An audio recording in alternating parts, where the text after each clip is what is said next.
for us. 10 steps to a good life. 10 mga hakbang para ang buhay natin ay lalong mapabuti at sa ating matamasa ang lahat ng magagandang pagpapalang inilaan ng Panginoon para sa atin. Salamat Panginoon dahil ito po ang gusto nyo para sa amin, a good life. Teach us. Teach us how to maximize the goodness, your goodness in our lives. Lead us, Father. As we gather before you, may you forgive us our sins, cleanse us, enable us to understand your message. Lead us. Be our speaker. In the name of Jesus, we pray with thanksgiving. Amen. Pag may sinabi natin a good life, we should minimize disadvantages, especially sickness. We should maximize advantages, especially health, and do the most good. That should be our life well lived. Eat sensibly. Isang step natin to a good life, kailangan matalino tayo sa pagkain. Because you are what you eat. Kahit ano ang ilagay natin sa loob ng ating bibig, nguyain at lunukin, magiging bahagi ng ating katawan, ng ating kalusugan, o magiging sanhi ng ating sakit. When to eat is very important. Ecclesiastes 10:17, blessed is the land whose king is of noble birth, and whose princes eat at the proper time for strength. So hindi kain na lang ng kain kahit kailan na lang merong tamang oras. At yung mga nag-aaral ng metabolism ng katawan ng tao, sinasabi talagang dapat merong regular time to eat. Whenever possible. And what do we eat? Sa kasimula pa lang, sabi sa Genesis 1:29, then God said, I give you every seed-bearing plant on the face of the whole earth, and every tree that has fruit with seed in it. They will be yours for food. Sa simula, ang original intention, ang gustong kainin ng Diyos ng mga tao ay halaman. Mga bahagi ng halaman, gulay, dahon, prutas. Kaya sila Daniel, nung sila ay gustong bigyan ng pagsubok, nung sila ay binihag sa Babylon, sabi ni Daniel sa kanyang tagabantay, Daniel 1:11-12, Daniel then said to the guard, please test your servants for 10 days. Give us nothing but vegetables to eat and water to drink. Very sensible. Kasi kung ano ipapakain sa kanila na pagkain ng royal household, sabi nito mga bihag na Israelita, ang ipakain niya lang sa amin ay gulay, ang ipainom niya lang ay tubig, huwag na yung mga kung ano-anong inumin from the king's table.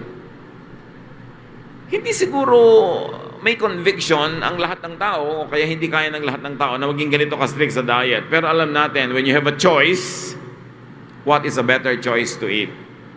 Pag may kaharap kayong mga pagkain sa mesa, alam nyo kung alin ang mas mabuti talaga sa katawan. Kahit sa Biblia, yun ang sinasabi. Kahit yung mga health buffs, yan ang sinasabi. When you have a choice, importante, at inumin na lang daw tubig. Hindi ko ano-anong mga punong-puno ng mga sugar na mga iniinom, punong-puno ng alcohol, punong-puno ng kulay, mga soda, etc., etc., na nakakapag-increase ng blood sugar. Nagbibigay sa atin ng unwanted weight. Hindi kailangang umorder ng umorder. Sa restaurants, the waiters are trained to always ask you, ano po ang drink? Matubig. Si kayo po ba si Daniel? Hindi. Ako si Abednego. Mahirap bang umorder ng tubig? At kung iinom rin lang ng tubig, health buffs tell us, mabuti, room temperature or warm. Nakakataba daw yung cold drinks sabi nila. At ang isang known fact sa science, when you drink cold drink, your body has to work hard to bring the temperature of what you drank to your body temperature bago niya ma-process. So papagurin niyo yung katawan niyo para painitin yung ininom niyong malamig. Kasi mainit ang katawan natin, bagay, kung ano yung body temperature mo, yun din ang yung iniinom. Leviticus 7:22-23, the Lord said to Moses, say to the Israelites, do not eat any of the fat of cattle, sheep, or goats. So alam niyo na, mga chicharon, mga sari-saring mga popis, mga sizzling sisig, mga kung ano-ano mga taba ng mga blah blah blah na masarap. Inutos na nga May mga utos sa Leviticus na hindi na effective ngayon, but dietitians will tell you effective pa rin to. Hindi naman lahat ng inutos doong tribal pa lang sila, ang tagal-tagal na, ay effective pa ngayon. Pero merong mga very effective pa rin, lalo yung may sense na dietary principles. So very importantly, you don't only choose what you eat, but do not overeat. Proverbs 23:2, put a knife to your throat if you are given to gluttony. Bantayan daw, at kung mahilig ka talagang sobrang mag-overeat, bantayan mong mabuti ang iyong lalamunan. Another step to a good life is sleep sufficiently. Kailangan ng tao natutulog ng tama at sa tamang oras. Nakakalungkot lang nga, maraming trabaho ngayon, hindi makakatulog yung mga nagtatrabaho na yon sa tamang oras. Ewan ko kung ano ipapayo natin, how to make up for that. Siguro dapat goal mo lang, pang-emergency mo lang yung trabaho na yon at maghahanap ka ng iba.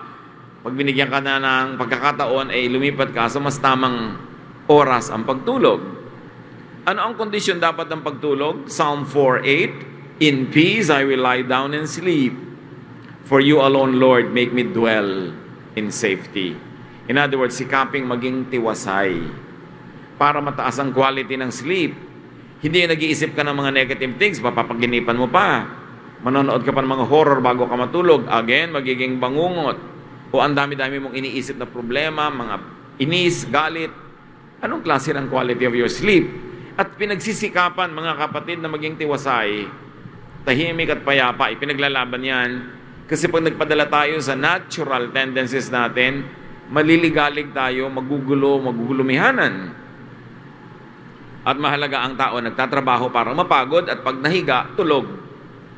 Yung iba naman kasi, hindi makatulog. Ba't ka ba hindi makatulog? Lagi kaya tang nakahiga, kaya hindi ka na makatulog eh. Sumobra na. Ecclesiastes 5:12, the sleep of a laborer is sweet, whether they eat little or much.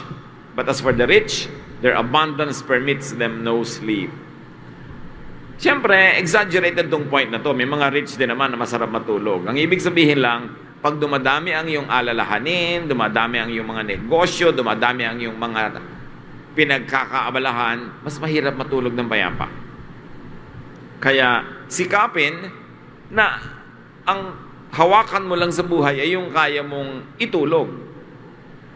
Pag hindi ka na makatulog sa dami ng mga negosyo, sa dami ng mga iniisip, sa dami ng exciting prospects, sobra na yun, magbawas ka na dahil ang naapektuhan na ay ang iyong sleep. To sleep peacefully is to sleep without cares. Kaya dapat pagod. Sleep early. Kailangan na matutulog ang tao na maaga hanggat pwede. Sinasabi ng mga health advocates, it's best to sleep before or by 10 p.m. No? Kasi meron daw mga body organs tayo na nakakapahinga lang pagka maagang natutulog ang tao. At pag hindi ka nakatulog sa ganung oras, hindi nakapahinga yung body organ mo yan that night. Bukas na uli siya may chance bumawi. Kung nagpuyat ka na naman, kaya napapansin nyo, ang mga lagi nagpupuyat, malakas tumanda. Mabilis pumangit ang pagpupuyat. Kasi talagang hinahanap ng katawan ng tulog at tulog na nasa tamang oras. Sleep early, but do not oversleep. Pagka lagi kang tulog ng tulog, lagi ka rin aantukin. Cyclical. Proverbs 20:13, do not love sleep or you will grow poor. Stay awake and you will have food to spare. So hindi yung lagi nakatungangan, nakatihaya, tulog ng tulog, hindi kumikita, tapos gastos ng gastos, tapos kain ng kain. Ano mangyayari sa iyo sa buhay? Kaya kailangan enough sleep, enough work. How else do you have a good life? Think creatively. Kailangan quality ang ating iniisip, quality ang ating trabaho, quality ang mga ginagawa. Proverbs 22:29, do you see someone skilled in their work? They will serve before kings. They will not serve before officials of low rank. So may pagka ang isang tao magaling, mahusay, ang magiging mga kliyente niya magagaling at mahusay din. The best people always meet. Yung mga pinakamayayaman na magaling kumita, pinakamagagaling ang nagdadrive para sa kanila, pinakamagagaling ang nagmamanicure sa kanila, pinakamagagaling ang nagtitiklop ng kanilang mga damit, pinakamagagaling ang nagluluto para sa kanila, silang magagaling nagkikita-kita. So, galingan ng pag-iisip, taasan ang quality ng trabaho para you will fly with eagles. Kasi kahit naman super yaman, super sikat, kailangan din niya ng halimbawa ay magmamasahe sa kanya. So siyempre, alam mo magmasahe sa kanya yung pangit gumawa. Siyempre, yung magaling din. Sila rin ang magkikita-kita. Importante yon. Ngayon, kung nagkataon na, nakasama ka na sa magagaling, natanggal ka pa, well, you know why. Siguro pang second class o pang third class lang yung service mo. Hindi yung ikaw. Kaya dapat strive to be your best. Do your best and be creative. Sa Ecclesiastes 1:13, sabi ni Solomon, I applied my mind to study and to explore by wisdom all that is done under the heavens. Matalino na nga, aral pa ng aral. Yung iba naman, hindi na nga katalinuhan, allergic pang mag-aral. Kukonti na nga ang alam, tinuturoan mo ng konti, nosebleed ako, ayaw na. Ang bilis-bilis sumuko. Kaya hindi nadadagdagan ng alam, hindi tumataas ang quality ng trabaho, tapos magtataka, hindi siya umaasenso sa buhay. Be creative, but do not overthink. Huwag din namang sobrang mag-isip. Do not overthink. Yung iba sobrang mag-isip, wala nang kapayapaan sa buhay. Never overthink. Have your rest for your mind. Sabi ng Philippians 4:6, do not be anxious about anything. Pag-isipan mo pero huwag sobra. Pag panahon na matulog, iwan mo nang iniisip mo, it's a matter of discipline. At maraming mga hiwaga ang buhay, na hayaan nyo na lang manatiling hiwaga. Kaiisip mo, hindi mo rin naman maisip. Sabi sa Ecclesiastes 12:12, much study wearies the body. Nakakatuyo ng katawan, nakakatigang, nakakapagod ang sobrang pag-iisip at pag-aaral. And sometimes it is best applied in things that pertain to God. Sometimes the best theology is silence. Maraming mga bagay na hindi abot ng isip ng tao. Meron namang abot, yun ang abutin, pero yung mga hindi maabot, huwag nang pagpilitan. Leave it to God's mystery. Hindi naman kaya talagang lutasin ng tao ang lahat ng tanong niya tungkol sa Diyos. Kaya mapapagod ka lang, kuminsan hihina lang yung pananalig, makakagulo ka lang sa iba. Kung ayaw mong tingilan ng kaiisip ang lahat ng kabusisian mo na gusto mong maintindihan tungkol sa Diyos. How can a finite mind totally comprehend an infinite God? Imposible. Kaya meron tayong inaalam, yung kayang alamin, at merong ipinapasa Diyos na lang. Lalo yung mga issues na parang walang definite na sagot o maraming sagot at hindi mo malaman kung alin ang pipiliin mong sagot. Hayaan mo lang na nandun yun. Hindi mo kailangang solven ang lahat ng bagay. Another step to a good life is to work patiently. While you think and work creatively, you also have to work patiently. Malaki ang pagtitiyaga na kailangan para makapagtrabaho at kumita at para umasenso. Proverbs 14:23, all hard work brings a profit, but mere talk leads only to poverty. Pagka daldal lang ng daldal, walang kita doon. Pero sabi, basta pinaghirapan mo, makakatiya ka, may kikitain ka dyan. Kundi man agad-agad, nagkakaroon ka ng economic foundation, nakaka-create ka ng image, and sa mga business, nagkakaroon ka ng mga contacts, may bunga ang mabuting pagtatanim. Proverbs 12:24, diligent hands will rule, but laziness ends in forced labor. Marami nagrereklamo. Bakit yung mga dating mahihirap, sila na ngayon ang mayaman? Sila na ngayon ang mga amo, palibasa masisipag. Wala namang biglang yayaman ang hindi masipag. Liban na lang nagsugal at biglang nanalo, pero na-maintain ba naman nila yon? Yung napanalunan. Huwag kainggitan yung nakikita nating ginhawa ng mayayaman. Balikan, sundan ang landas na tinahak nila kung paano sila nakarating doon. Kung ano mga hirap ang kanilang mga dinanas at anong pagtsatsaga ang kanilang dinaanan. Pagka talaga masipag ka, magiging ending ikaw ang amo. Pag tamad ka, hindi ka creative, walang kwenta ang ginagawa mo, habang panahon na utos-utosan ka na lang. Hindi ka umaasenso. Sa bagay, ang lahat naman utosan, kahit nga executive sa malalaking company, utosan din yun dahil may boss pa rin yun. Pero ang mahalaga, umaangat naman yung lagay mo sa buhay at mas iginagalang ka naman ang habang nagtatrabaho. Wala namang taong walang amo. Di ba kahit nga presidente ng bansa may boss. Ganun talaga. Pero ang point, umaasenso ka ba? Dumadami ba ang naiuwi mo na profit from your labor? It's important to work creatively and to work patiently and to work well. It is a ticket to good life. Good life is not something that falls from heaven. It is earned. And behave decently if you're going to have a good life. Decente, marangal, magalang, kagalang-galang. Romans 13:13, let us behave decently. Attract decency. Kung ano, ang kilos ng mga tao sa atin, malamang yun lang ang ini-inspire natin sila na gawing kilos. We attract attention. But do you attract negative attention? Do you attract respect or disrespect?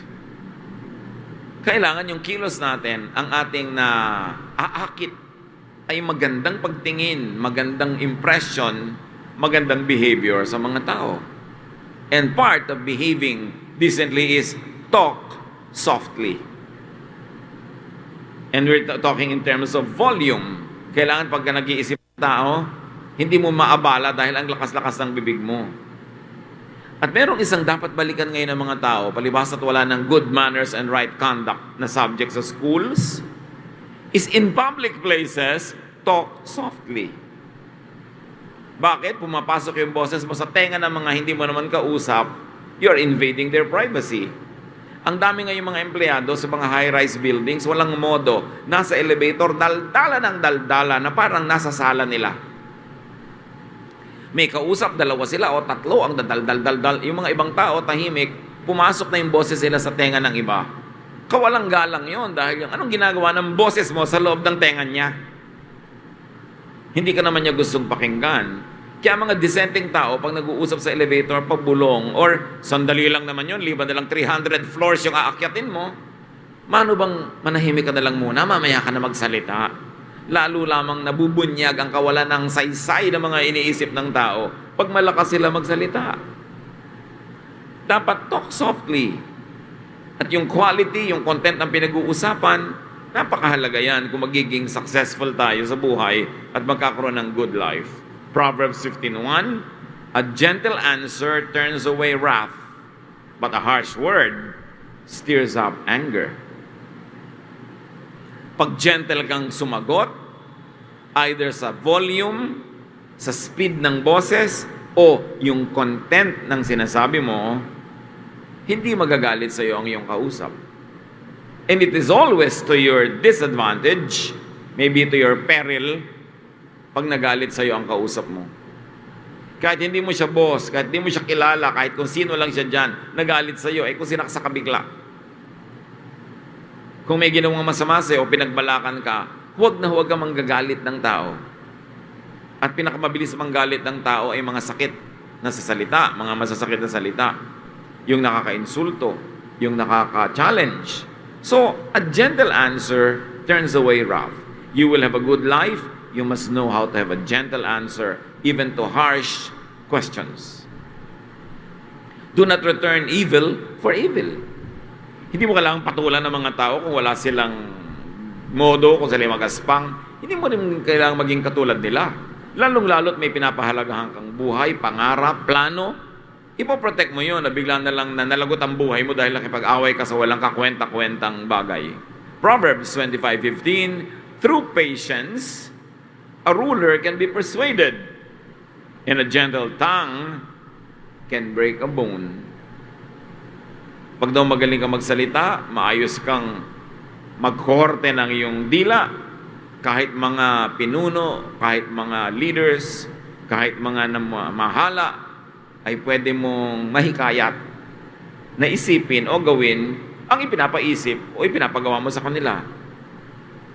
At kung gusto mo talagang bumali ng buto, ang gagamitin mo, hindi pamalo, hindi karahasan, kundi dahan-dahan, malumanay na salita. Yun ang talagang effective. Kasi yung nasasaktan sa dahan-dahang pagsasalita, yun ang tinatablan ng hiya. Yun ang nakakapag-isip-isip. Pero yung nagalit, dahil galit ka rin, hindi tinatablan yun. Nagiging defensive at magiging offensive, and it could be dangerous for you.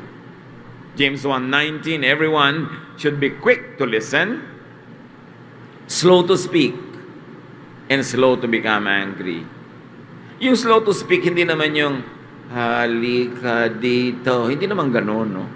Ibig sabihin lang, hindi ka agad-agad nagsasalita, nag-iisip ka muna. Pero pag nagsalita ka na, normal speed na.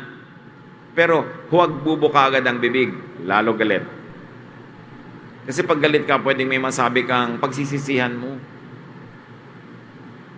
Bagamat may mga tao kung hindi ka pa nanggagalaiti, hindi tatablan, pero mas mabuti, especially when in doubt, to hold your peace. Do not hurt feelings. If you are going to have a good life, dress smartly. Hindi ka magkakaroon ng good life kung mukha kang basahan o mukha kang tiriringgay. Kailangan dress smartly. Whether you like it or not, sinusukat ka ng tao sa itsura mo. So huwag kang tamad na mag-ayos. Sabi sa Ecclesiastes 9:8, dress up, comb your hair, and look your best. Lalong-lalo ka kung iniwan ka ng asawa mo, tapos nangangayayat ka pa, mukha kang bangkay, yung damit mo, ang dumi-dumi na, hindi natatabla ng apoy, lalo kang iiwan. Pag nakita ka, sabihin, ay talagang dapat nga palang iniwan ito. Pero kung ang ganda-ganda mo, magdadalawang isip na naman yan, pag hinayangan ka man lang. Sabi ng iba, looking good is the best revenge. Kung may umapi sa'yo noon, di magpaganda ka, kaysa magmukmuk ka sa iyong sariling mga kadiliman. You are measured by your looks, whether or not you agree with that. That is the way of the world. Kaya si Solomon na matalino, sabi niya, dress up, comb your hair, and look your best. At ang pinakamatalinong babae na binanggit sa Bible, the lady of Proverbs 31, verses 21 and 22, when it snows, she has no fear for her household. For all of them are clothed in scarlet. She is clothed in fine linen and purple. Sabi itong babaeng matalinong ito, na blessed na babaeng ito, maayos ang pananamit. Tama, angkop sa panahon. Pag maginaw, may pangginaw. Pagka mainit, meron siyang mga maninipis sa kasuotan lamang at finest material. At hindi dahil siya ay nanghihingi. Dahil magaling siya magnegosyo, magaling siya maghanap buhay, magaling siyang kumita. Ang mga tao ay para mga pagong, sabi nga ni Jose Rizal, inuuri tayo sa ating talukab. So kung ano yung shell mo, yun ang nagiging value mo. Kaya alagaan ang sarili. Hindi mo kailangan maging mayaman para magpaganda. Kung ang hirap-hirap mo na nga, mukha kapag mahirap, di lalo ka ng mukhang kawawa. Sino pa magtitiwala at kukuha sa'yo? Kaya mahalaga to look good. Hindi para magyabang, because God is God of beauty. At nilikha ka ng Diyos na maganda. Ang mga damo nga na tinatapakan, ang gaganda. Ang mga halaman nga magaganda. Tapos ikaw na tao, crowning glory of God's creation, hindi nagsisikap, nagandahan ang itsura. It's important. Another step to good life is to earn honestly. Kailangan ng tao kumikita ng matapat at malinis.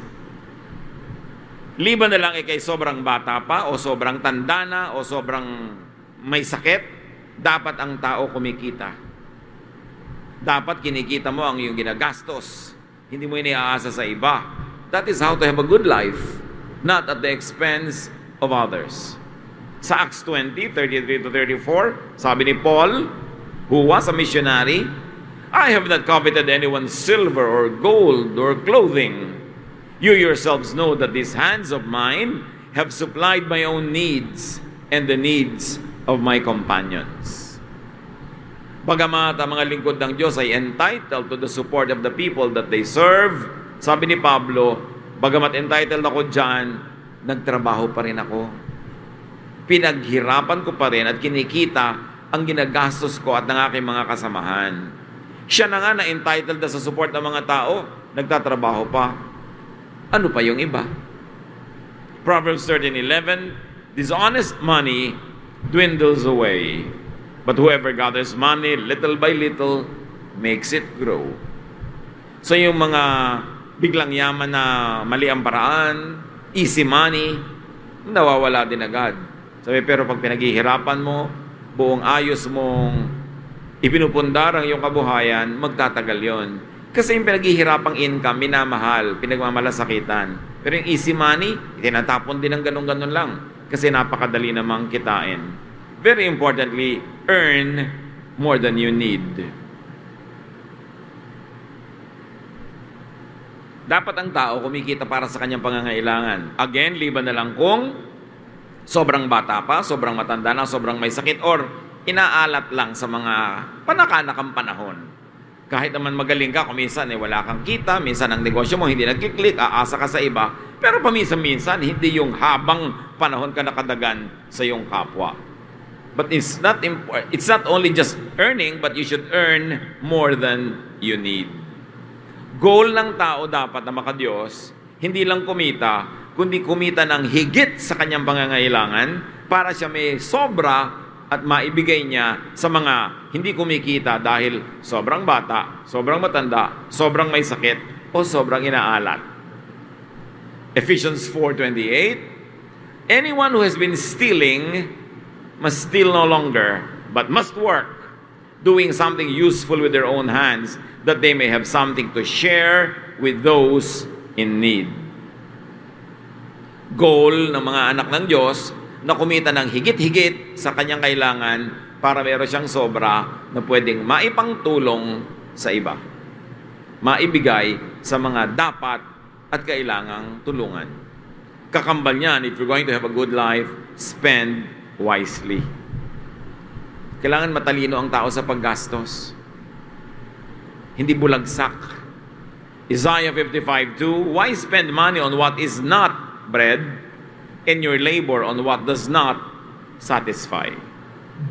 Natatandaan ko yung lola ko nung bata pa ako, minsan nasa isa kaming public place, tapos may nagtitinda sa kanya ng bubble gum. Lola, bubble gum. Sabi ng lola ko, bakit? Nakakabusog ba yan? It says a lot. Kasi sabi ng Isaiah 55:2, why spend money on what is not bread? In other words, why spend money on what cannot give your nutritional needs? Pero ang dami-daming ginagastos ng tao sa junk food na bukod sa hindi na nga nakakabuti, nakakasama pa. Kailangan, pag may ginagastosan ka, sulit. Meron talagang value na binibigay sa buhay mo. Proverbs 21:20, the wise store up choice food and olive oil, but fools gulp their own. So, wise ang pag-spend ng mga wise na tao. Yung dahan-dahan lang nilang ginagamit ang kanilang mga isusupply, hindi bigla-biglaan, one day millionaire, tapos bukas wala na naman, pulubin na naman. But they buy the best, although hindi nila inaaksaya. At may hiwaga pa ang spending wisely. Proverbs 11:24, one person gives freely, yet gains even more. Another withholds unduly, but comes to poverty. Siyasatin niyo ang verse na ito. Meron daw mga tao na napakaluwag magbigay, magpamigay, pero walang tigil ng balik sa kanya ang pagpapala at pasok ng pasok ang pagpapala sa kanyang buhay. Ibig sabihin, ang kanyang pagbibigay at pamimigay, ikinalulugod ng Diyos. Kaya pinapalitan, binibigyan siya ng marami para marami pa siyang maipamigay. Pero sabi, another person withholds unduly, but comes to poverty. Meron naman sobrang wais. Laging dapat siya ay lamang. Sobrang sweetik. Gusto niya lahat ng transaction, siya yung winner. Kailangan pag bumibili siya sa'yo, wala ka nang tubuin. Mapabagsak niya yung presyo. Kailangan pag ginahire ka niya na magtrabaho, ang liit-liit ng bayad sa'yo at ang dami-dami mong gagawin. Yung napakakuripot niya, ang sikip ng paglabas sa kanya ng pera, akala niya dahil doon mananatili sa kanya yung marami, pero sabi, no. Maraming ganyang tao dahil hindi ikinalulugod ng Diyos ang paraan nila ng pagmemenos sa kapwa, na hindi pagbibigay ng tamang dapat ibigay sa kapwa, sa kanilang katinoan, naghihirap din sila. Sabihan ng mga kabalintunaan ng buhay, these are the ironies of life. Somebody could be so generous in giving and yet keeps on amassing great wealth because God is pleased. And somebody could be so wais, ang ending niya, wala rin. Kasi hindi nakakalugod sa Diyos ang sobra niyang panglalamang sa kapwa at kakuriputan. And another step to a good life, 10 lang naman yung pag-uusapan natin ngayon, marami pang iba, save regularly and proportionately. Kailangan ng tao mag-impok, kailangan mag-ipon ayon sa kanyang kinikita. Sabi ng iba, maganda daw na nai-save ng tao at least 10% ng gross income niya. Meron nakakasave pa more, meron naman kulang na kulang, pero yung ideal is that people should be able to save at least 10% of what they make. 1 Corinthians 16:2, on the first day of every week, each one of you should set aside a sum of money in keeping with your income, saving it up. Of course, this one, ang context nito is going to be donated to the needs of the church. But the idea applies to all other aspects of our lives, that there must be a regular, scheduled way to save. Kasi dumadating ang mga pangangailangan, hindi mo alam. Pagka zero balance ka o negative pa nga, paano kung biglang may dumating pang extra needs? Proverbs 10:5, he who gathers crops in summer is a prudent son, but he who sleeps during harvest is a disgraceful son. Ang tao daw na gumagawa ng pera, kumakayod ng income sa panahon na pwedeng kumita, ay mabuti. Kapuri-puri. Pero yung panahon ng pagtatrabaho, panahon para kumita, wala man lang ginawa para maghanap buhay, kahiya-hiya daw yung ganon. At syempre, pag in-extend natin sa buhay natin yung schedule na yan, summer could be the best years of your life, your youth. Na habang malakas ka pa, kumikita ka pa, dapat marami ka ng kitain at may maipon. Kasi hindi lahat ng oras sa iyong buhay ay ganon. Darating ang iyong pagtanda na hindi ka na malakas, o baka hindi ka pa katandaan, magkasakit ka, hindi ka na rin kumita, wala ka malang naipon, wala ka na isubi, wala kang mabuting naitanim sa puso ng kapwa, ano ngayon ang aasahan mo? Kaya mahalaga na tuwing may pagkakataon, tayo ay lumilikha ng income. With God's help, good life could be achieved, but it is earned and it is deserved. Enjoy a good life by living under godly, wise, and positive principles. God wants you comfortable. Gusto ng Panginoon ay maginhawa tayo sa buhay, higit pa sa pangangailangan ng ating tinatangkilik para meron tayong maibigay sa kapwa. But we've got to be wise. Make the most of time. Kailangan huwag magpalampas ng pagkakataon. At napakahalaga kung natin dadagdag, ang matitinong tao sa mga panahon na ito, dapat may mga insurance. Although, syempre, pinipili mo dahil baka ka ma-1, 2, 3, baka mapeke ka, matakbuhan, but with prudent choice, dapat may insurance ka. Sabi mo, wala na nga akong pera, mag-i-insurance pa. Mas wala kang pera, mas dapat may insurance ka. Kasi paano kung nagkasakit ka, na hospital ka? Mabuti kung may ibebenta kang kalabaw o bahay. Kung wala, anong gagawin mo? Mamamatay ka na lang unti-unti dahil hindi ka man lang makabili ng kailangan mong panggamot. Dapat ang tao may insurance. Sasabihin ng iba, ay, bahala na ang Diyos. Binigyan ka ng Diyos ng utak para ka mag-isip. Kasi maraming godly people na walang insurance, nagkakasakit din at namamatay sa sakit. Hindi naman sila pinaghihimalaan. Kailangan mag-isip ka. At yun ang himala na yung utak na binigay sa ng Diyos, ginamit mo para sa panahon na pwede kang magsikhay, pwede kang kumuha ng insurance, kinukuha mo na para pag dumating ang panahon na kailangan mo, meron. But remember, kailangan matalino ka sa pagpili kasi maraming fly by night. Hindi pala mapagkakatiwalaan. But when there are rats in the ship, don't sink the ship. Just kill the rats. So kung may mga fake, mag-isip ka lang, pero hindi ibig sabihin, baliwala na yung buong industriya na yon. It's important. At ang insurance din natin are hearts of people who love us. People that we help in times that we can help. Sino nakakapagsabi kung darating ang panahon, ikaw naman ang mga ngailangan? Huwag kang laging wise. Walang may in love sa'yo, walang magmamahal sa'yo. Lalo kung alam na alam nila na winawisan mo sila, naghihintay lang sila ng pagkakataon na mabilat-bilatan ka dahil ikaw ay, ayan, ginantihan ka ng buhay. Importante, mabait tayo, generous, wise, nagsisave. And when you look good, you earn more. Pag kami mga nag-a-apply sa trabaho, ang kinukuha na nila, kung pare-pareho lang yung skill, the one who looks better. At hindi lang yung natural ganda ang pinag-uusapan, yung damit pananamit mo, yung pagdadala mo ng sarili, that you talk well and sensibly, very important. Hindi gusto ng Diyos na tayo magikahos. Hindi niya gusto magdusa tayo, pero kailangan tayo makipag-cooperate. We must use the brain that God gave us so that we could get the most out of life and give the most to life.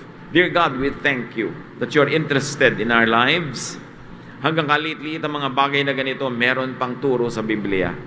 Turuan mo kami, Lord, pahalagahan ang mga pinag-aralan ngayon, maipamuhay, at sa mga bahagi ng aming pang-araw-araw na buhay na ito'y nagaganap na, salamat po. May you teach us how to even improve.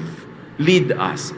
Teach us so we can have a good life, and when enjoying a good life, we can help others also have better lives.